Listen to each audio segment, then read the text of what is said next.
Hey everyone, this is showing you how to achieve a festive, glamorous / natural makeup look, and that will be done in a very detailed tutorial. This is one of the most details you will find on YouTube, and I really hope you will learn a lot from it. To sculpt my eyebrows, I use a lighter shade of concealer so that I can use it as a base.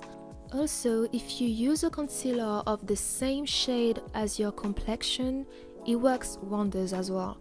I just find that personally, when I use a lighter shade, it gives it a more snatched and defined look that I really root for when it comes to glamorous looks. If you want to go for a more everyday natural look, then use your own shade. It means that you have less blending to do and it will be more natural because you will not have to apply foundation on top to match it with the rest of your face. So it's a win-win. So as you can see me doing right now, I'm blending it very well, as much as I can so that it will not show through my foundation when I apply it later on.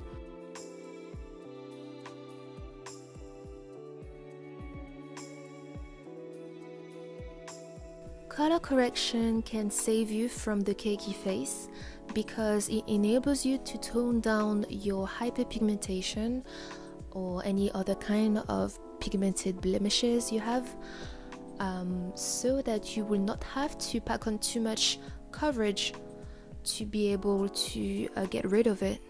The whole principle of color correction is only apply it onto areas where blemishes still show through underneath your coverage.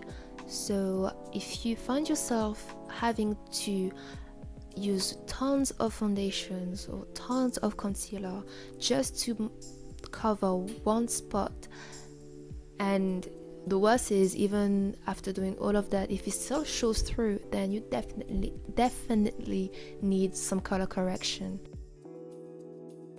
I am sparingly applying the product on the problematic areas so that when I blend it later on, it will just cover the surface that I want it to cover. In my case, I do not apply any color corrector on my cheeks where my acne scars are because the coverage of my foundation and my concealers are enough, so I let them be. If you can, blend your color corrector with your fingers. I use the beauty blender in this video because I do not want to have to clean my fingers. Yes, I got a bit lazy in there, but really it is advisable to keep the totality of the pigmentation of your product. It will be more effective at doing its job, so please try to avoid the beauty blender for that step at least. To set the concealer on my eyebrows and eyelids area, I'm using the Bare Minerals finishing powder. You've got the translucid and the tinted one. For dark skin people, I recommend the tinted version.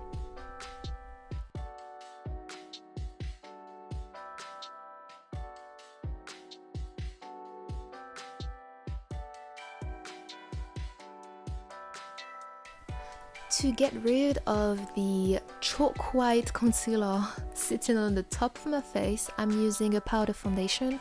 This one is from NYX, and I tell you guys that their foundations are quite pigmented. They're not joking. This is what I love with it, so it's good value for money. For those who want that natural, almost no makeup look, a good trick that I usually do is I use the darker pigmented foundation to create my crease, and then I let the inner corners of my eyes as my skin tone, so it gives the illusion that your eyes have some definition, has some depth. Do this step with a fluffy brush that is not too dense so that it picks up quite a decent amount of product at a time, but not too much so that it looks very unnatural, you know. Try to get the right tools to do your makeup, because it actually makes a difference between, you know, amateur makeup versus a professional one. I'm not saying I'm a professional, but I definitely got better over the years. When doing this, do not press too hard on your eyelids. You just need to be light-handed and quick in your blending motions. That is the trick. Blending is one of the most important steps in your makeup application. I mean, do not overlook it. It really does make a difference.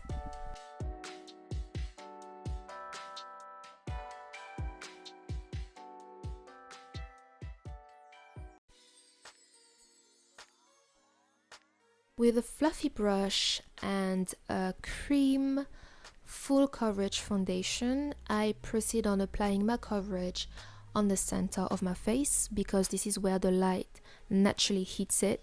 Only a tiny amount is enough for a full coverage foundation. Please try to build the coverage up. Don't try to do too much at once. Otherwise, you will not have that skin-like finish. So I imagine a triangle on the middle of my face and I drew some dots on my cheeks, my temples and my chin. I avoid my mustache area and my under eyes just yet because I do not want to pack too much product on these spots, because this is where we tend to go heavy-handed on these areas. Just the right amount will do the job. So you will see me avoiding these areas, but you will see me on my cheeks, on my chin, making sure that this is covered first, and then I will drag the product, not really drag, but I will make sure to move my way onto the smaller area, onto my eyes, my forehead, my neck, and then and only then I will proceed onto my mustache area and my under eyes. In your foundation application, do not press too hard on your skin. Just these dabbing blending motions will do.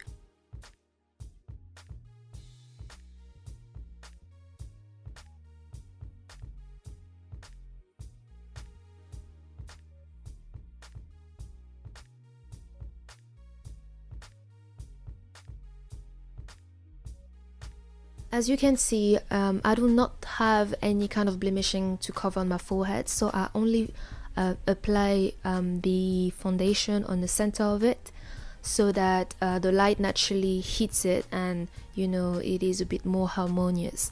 But I do not cover the entire forehead with the foundation because I believe that it will remove depth in my face shape and it will just add more product for no reason. Then with an angle brush, I apply the darker shade of foundation on the outer parts of my face. I really like doing that with powder foundation because I feel like I don't have to take a lot of time blending it away. Powder foundations are quite easier to blend, so that's why I like to use it on the outer part of my face, and it is less messy when it gets into your hair. Make sure that you blend as much as you can. You do not want a line of demarcation between the lighter shade of foundation and a darker shade of foundation.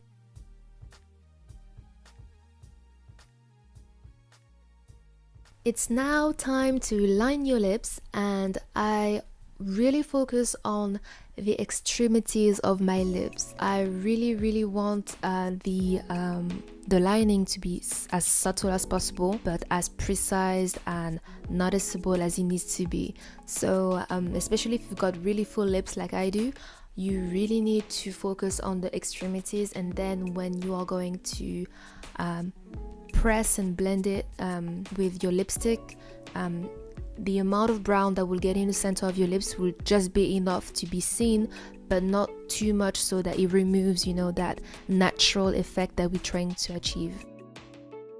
For the lip color, we're going to start off by applying the base, which will be a pink nude lipstick. It doesn't have to be the most pigmented pink in the world. It just needs to have that undertone. The pink undertone will be enough. As long as it is not chalk white, it will be fine. You really want to use the sheen textured lipsticks because these are the ones that give you a shiny, natural looking finish, opposed to liquid matte lipsticks or creamy lipsticks. I mean, sheen lipsticks are a bit less pigmented, but they give you the natural look that we are opting for this look. One of the most flattering shade to use as a dark skin person is orange. I'm telling you, this is one of the most natural and healthy looking colors you can ever put on your cheeks. And on top of that, most of the time I use my lip color as my blush because it is a great way to harmonize the entire look. The one I'm using here for this look is by Black Up, and this is the shade number 8. Usually when I apply some blush, I usually put some on my nose because, again, it is all about harmonization and making everything look even and natural. And blushing a little bit of your nose without it being too colored makes a whole difference. You should try it. This step is optional. I just wanted to bring back some warmth and a little bit of more colors, orangey tones to my eyes. So I'm using the Fashion Fair Quadrior palette. I'm using the brown orangey shade that they have, and I'm lightly applying some from the inner corners of my eyes to the middle of it. However, this step is mandatory. What you're going to do is highlight your tear dot area with whatever shimmery eyeshadow you've got or highlighter. Remember, this look is versatile, so if you want to go for a more festive look, you can darken and deepen the eye by using a dark blue, usually dark blue, dark gray eyeshadow, and that really makes a difference. It is subtle, but it really gives you instantly that more polished and sophisticated eye look.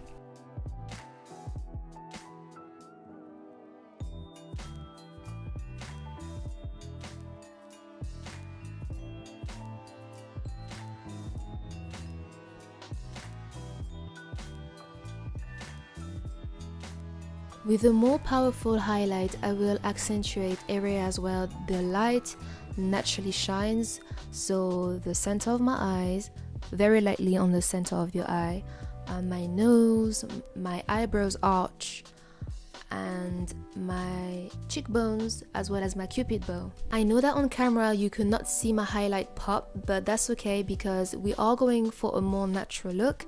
So if on camera you could not see it in person, it is noticeable.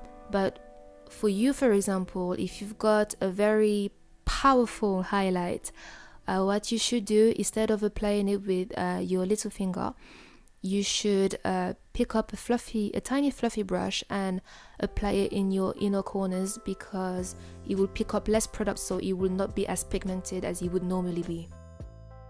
A lot of people use highlight fan. It's a kind of a thin brush that is specially made to apply highlighters.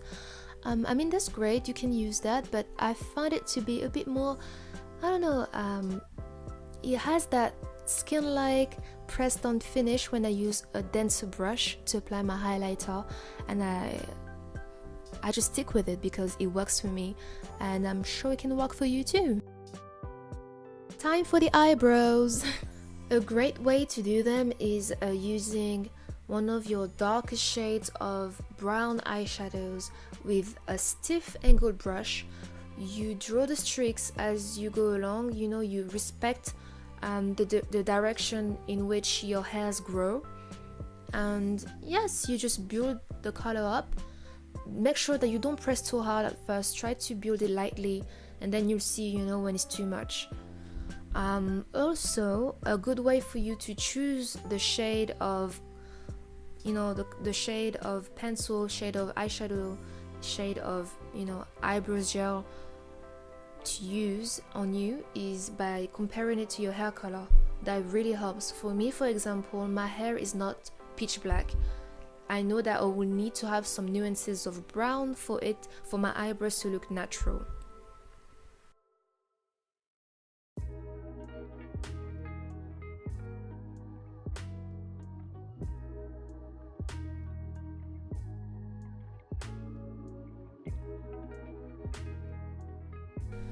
To make this look a bit more appropriate for festive seasons, I smoke out my eyes so that I will apply fake eyelashes later on.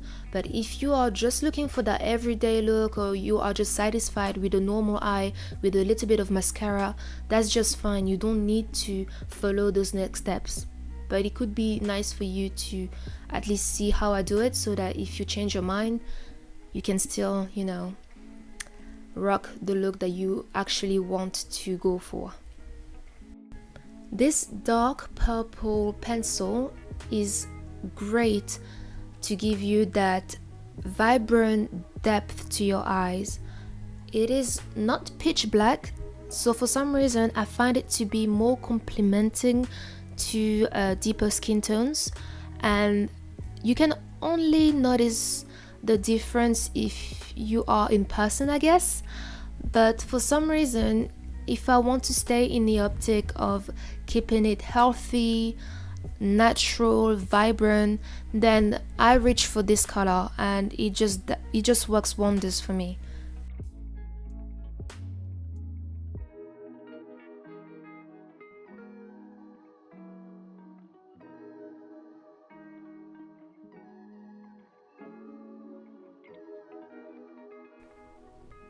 Lashes time.